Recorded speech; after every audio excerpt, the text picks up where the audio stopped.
বীরভূমের নানুর বিধানসভার শিয়ান গ্রাম পঞ্চায়েতের সামনে বিজেপির দলীয় পতাকা লাগানোকে কেন্দ্র করে উত্তেজনার সৃষ্টি হয়েছে। অভিযোগ, পতাকা লাগাতে গেলে বিজেপি কর্মীদের উপর হামলা চালায় এবং একজনের মাথা ফাটিয়ে দেয় তৃণমূলের সমর্থকেরা। এ ঘটনায় ক্ষোভে ফেটে পড়েন বিজেপি প্রার্থী খোকন দাস। তার অভিযোগ, বিজেপির কর্মীরা দলীয় পতাকা লাগানোর সময় তৃণমূলের গুন্ডা বাহিনী তাদের মারধর করে।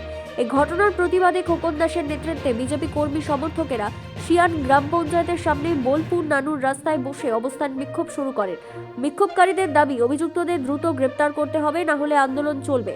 খোকন দাস প্রশ্ন তোলেন, নির্বাচন কমিশন ও পুলিশ প্রশাসন কোথায়? তিনি সতর্ক করে বলেন, পুলিশ ব্যবস্থা না নিলে বিজেপি নিজেই ব্যবস্থা নিতে বাধ্য হবে। পরিস্থিতি সামাল দিতে এলাকায় পুলিশ মোতায়েন করা হয়েছে। আজকে আমার ভারতীয় জনতা পার্টি আমার দলীয় পতাকা এই গ্রামে ভালো কাজ চলছিল, সেখানে তৃণমূলের গুন্ডা পুলিশের সামনেই আমাদের কার্যকর্তার উপর হামলা করে।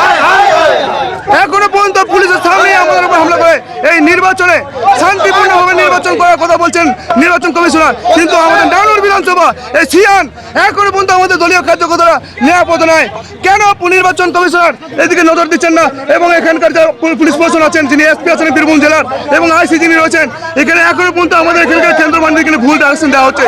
ইমিডিয়েট ব্যবস্থা নেওয়া হোক, যতক্ষণ না ব্যবস্থা নেওয়া হচ্ছে আমরা এই রাজপথ ছাড়বো না।